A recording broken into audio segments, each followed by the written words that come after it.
풀럼의 빽빽한 수비와 어이없는 심판의 판정에도 골을 넣은 손흥민 선수를 BBC에서 극찬했다. A매치 이후 소속팀 토트넘에 복귀한 손흥민은 24일 풀럼과의 경기에 골을 넣으며 영국 현지 팬들을 놀라게 만들었습니다. 손흥민이 A매치 베트남전에서 절뚝이는 모습이 포착됐고 모두가 손흥민 선수의 소속팀 출전 여부에 관심을 가졌는데요. 다행히 손흥민 선수는 경기에 뛸 수 있는 상황이었고 이날 풀럼과의 경기에서 선발 출전하며 활약을 이어갔습니다. 초반 강팀을 상대하는 팀들의 전형적인 밀집 수비에 토트넘은 다소 고전하는 모습을 보였는데요. 하지만 전반 36분 페널티 박스 정면에서 히샬리송의 도움을 받아 오른발 슛으로 깔끔한 선제골을 터뜨리며 손흥민 선수는 리그 7호 골을 넣었고 이어 후반 10분 제임스 매디슨의 추가골을 도와 2대0 리드에 기여해 팀을 승리로 이끌었습니다. BBC는 이날 경기 주심인 앤서니 테일러를 주목했는데요. 앤서니 테일러는 가끔 경기 중 벌어지는 분쟁을 컨트롤하지 못해 경기를 과열 양상으로 끌고 가거나 일관성 없는 판정을 내리는 경우가 잦아 문제가 많다며 이번 경기에서도 두 차례나 그런 경우가 있었음을 말했는데요. 전반 막바지 호이비에르의 페널티 박스 돌파에 상대가 발을 높게 들며 수비를 했고 이는 사실상 페널티나 다름없었습니다. 하지만 주심인 앤서니 테일러는 그냥 경기를 진행했는데요. 후반에도 페널티 박스에서 상대 수비수의 손에 공이 맞았지만 어김없이 진행했습니다. 사실 이 심판은 손흥민 선수와의 좋지 않은 인연을 가지고 있습니다. 카타르 월드컵에서는 대한민국과 가나의 조별리그 경기 주심을 맡게 되었던 앤서니 테일러는 대한민국이 2-3으로 뒤진 후반전 추가 시간 10분이 지난 이후 가나의 메디컬 이슈로 추가 시간 1분 정도를 더 부여했는데 대한민국의 코너킥 상황에서 아직 5초 정도가 남았는데도 경기 종료 휘슬을 부는 바람에 논란이 되었었는데요. 선수들과 벤투 감독 모두 강력하게 항의했고 테일러 주심은 벤투 감독에게 레드카드를 주면서 대표팀의 격분을 샀었습니다.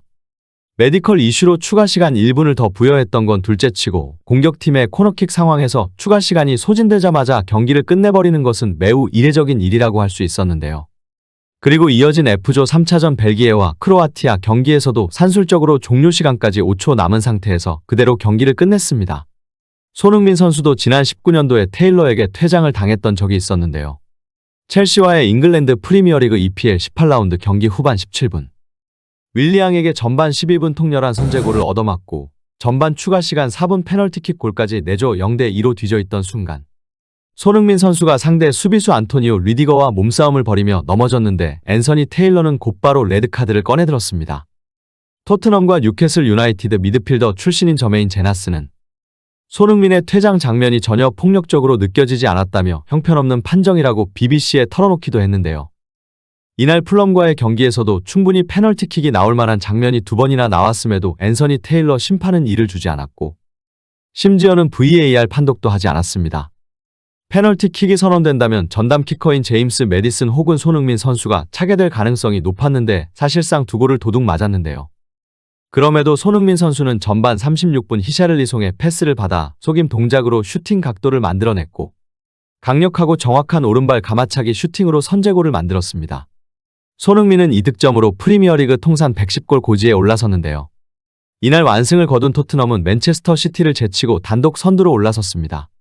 이번 시즌 시작 후 7승 2무로 승점 23점이 됐는데 놀랍게도 이 기록은 프리미어리그 역대 시즌 개막 후 9경기에서 한 팀이 쌓은 최다 승점이었습니다.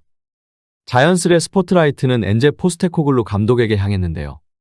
포스테코글루 감독은 이번 시즌을 앞두고 토트넘에 부임했는데 부임 당시 비판 여론이 적지 않았습니다. 포스테코글루 감독은 스코틀랜드 리그 등 다양한 우승 경력을 갖춘 감독이지만 빅리그 경험이 없었고 덕분에 포스테코글루 감독을 향한 시선은 의문으로 가득했습니다. 하지만 걱정은 곧 믿음으로 바뀌었는데요. 전 시즌 다소 부진했던 손흥민도 최전방 공격수로 탈바꿈하며 무패 행진을 이어갔습니다. 그러면서 해외 언론들은 손흥민의 적응력에 대해 칭찬했는데요. 사실 사람들이 별로 주목하지 않는 부분이지만 손흥민은 프리미어 리그라는 곳에서 8년을 뛰며 놀라운 한 가지 발자취를 남겼습니다. 바로 어떤 감독 아래에서도 팀 공격의 핵심 선수였다는 겁니다. 손흥민은 토트넘에서 뛰는 동안 마우리시오 포체티노, 주제 무리뉴, 누누 산투, 안토니오 콘테, 엔지 포스테코글루 등의 정식 감독들과 임시 감독 대행이 있던 라이언 메이슨, 크리스티안 스텔리니, 아직 총 7명의 감독을 거쳤습니다. 그런데 그동안 손흥민은 팀의 공격 중심에서 벗어나는 일이 없었는데요.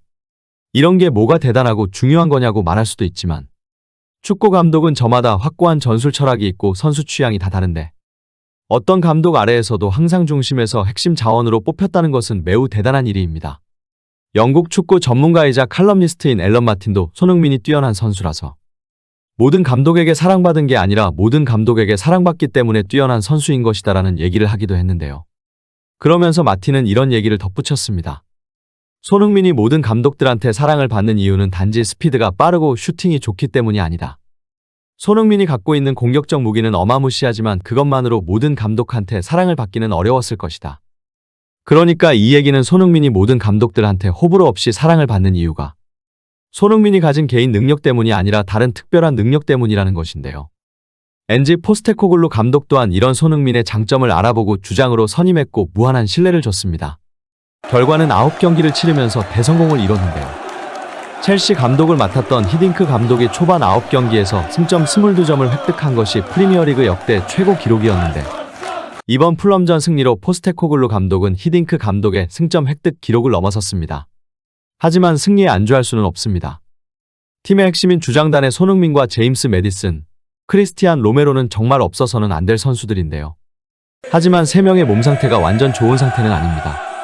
로메로는 국가대표팀인 아르헨티나를 오가며 장거리 비행의 경기를 뛰어 체력적으로 부담이 되는 상황이고 매디슨과 손흥민도 완벽한 몸 상태가 아니기에 후반 70분쯤 교체를 해주는데 토트넘의 1.5군 상태가 좋은 상황은 아닙니다. 이날 풀럼전에서도 로셀소, 벨리스, 존슨을 투입해 손흥민과 매디슨, 히샬리숑을 빼주었고 팀의 핵심 선수들이 나가니 공격 진행은 다소 충격적인 모습이었습니다. 패스가 잘 이루어지지 않을 뿐만 아니라 오프사이드 등 어이없는 실수들이 많이 나왔는데요. 공격이 잘 이루어지지 않다 보니 수비를 많이 하게 되었고 걷어내기 급급한 모습이었습니다. 리그 중위권 팀인 풀럼과의 상대에서 이 정도라면 리그 상위권인 팀을 만났을 때는 힘이 빠지는 후반. 대량 실점을 할 가능성도 배제할 수 없는데요. 그래도 주전 선수를 풀타임으로 뛰지 않게 해 컨디션 관리를 하는 것은 좋은 상황이지만 핵심 선수들의 부재 시 완전히 다른 팀이 되어버리기에 아쉬움이 남습니다. 이적생들로 보강을 하는 중인 토트넘인데 다른 포지션보다는 현재 공격수의 부재가 큰데요. 손흥민, 매디슨을 제외하고는 골을 넣을 수 있는 선수가 정말 없기에 보강이 필요한 상황입니다. 손흥민과 같은 포지션인 히샬리송이 살아난다면 더할 나위 없는 좋은 선택지지만 연이은 부진과 국대에서도 좋은 활약을 하지 못하는 히샬리송이 살아날 가능성은 적어 보입니다. 영국 축구 매체 ESPN은 히샬리송이 PL 내에서 경쟁력이 없다는 것은 분명하다고 보도했는데요. 토트넘 제외 1순위는 히샬리송이라며 PL석 경쟁력 없다고 말했습니다. 엔지 포스테코글루 감독이 아직까지 출전 기회를 주며 기용하고 있는데요. 주장인 손흥민 선수도 히샬리송 살리기에 적극 가담하고 있습니다. 풀럼전에서 자신만 노리는 걸 알았기에 손흥민은 팀원 선수들에게 패스하며 양보하는 플레이했는데 이날 자신이 슈팅을 때릴 기회가 많았음에도 히샬리숑에게 패스를 하는 모습을 여러 차례 보여줬습니다. 오늘 영상은 여기까지입니다. 구독과 좋아요는 영상 제작에 큰 힘이 됩니다.